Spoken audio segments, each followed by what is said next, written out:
I am explaining big omega, which means lower bound. That this is at least.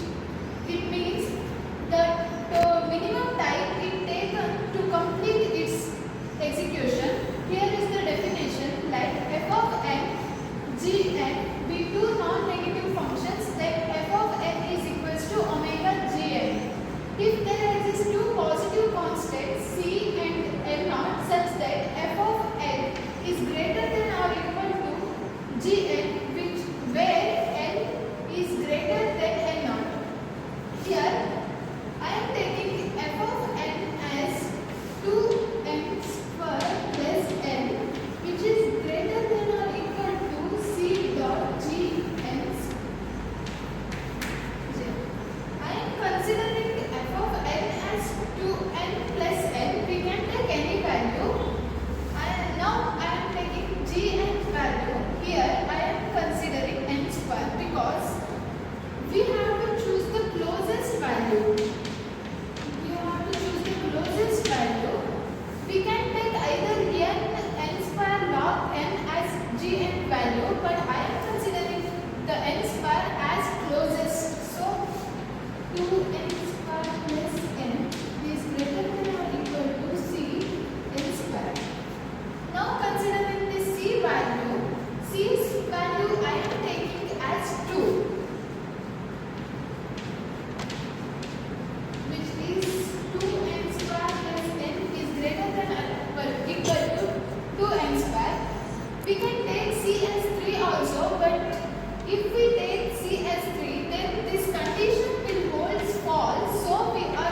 0.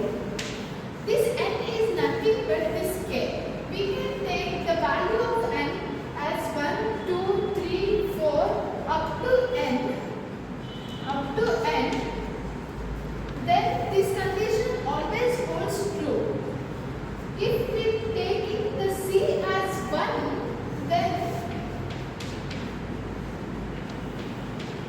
also the condition satisfies, but we are considering if like 5 we are taking, then 4, 3, 2, 1 are the lesser numbers, but we are considering here 4 because which 4 is closest to 5 and this is greater than these numbers. So here we are selecting greatest lower bound. So here we are selecting 2, then 1, which is closest to the value. Then the condition holds true. This is all about big omega. Hello everyone, my name is Varshita. Good morning, good afternoon, good night whenever you are watching this. We have already came across the two types of asymptotic notations explained by my friends, which are big O notation and big omega notation. I will explain you the third type, that is theta notation. This type is different from those two types in a way that it gives the average bound of the algorithm's run time. That means we can get the exact time that is taken by an algorithm to complete its execution. The average case complexity is given by the symbol theta. To explain this notation, let me consider the two functions which are non-negative, that is f of n and g of n. There exist three constants which are c1, c2 and n0. There is a condition that has to be followed or that has to be true for understanding this notation is c1 into g of n is less than or equal to f of n, which is less than or equal to c2 into g of n. Let me explain you this through the graphical representation. F of n is the function that is represented here, and c1 into g of n is the function that is it is represented as the lower bound, and this c2 into g of n is represented as upper bound. This theta notation gives both type of the notations that discussed earlier. Within this range only we have to consider this notation. We have understood by the graphical representation, and let me make you in a simple way understand that. Let us imagine that you are traveling on the road and the speed limit is between 40 and 60 kilometers per hour. Then we are traveling within this range only. The same is applied here.